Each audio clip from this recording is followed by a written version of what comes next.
everyone, Brandon Nelson, and in 1 minute, I'm gonna show you my gluten-free chapati recipe.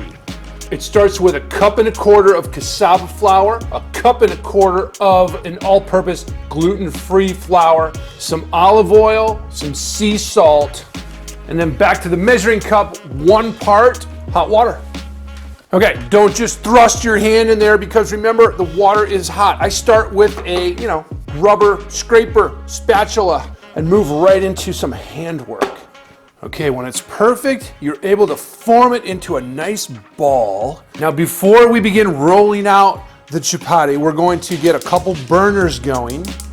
Next thing we need is some parchment paper. I love these pre-cut sheets. You need 2 of them. We take about a racquetball sized piece of chapati, a little bigger than a golf ball.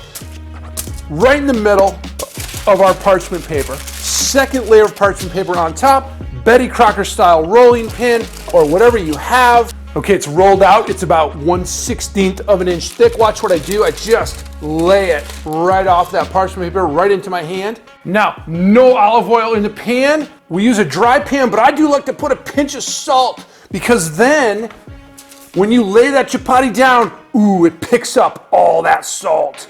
That one's cooking. I'm gonna roll out a second one for our second pan.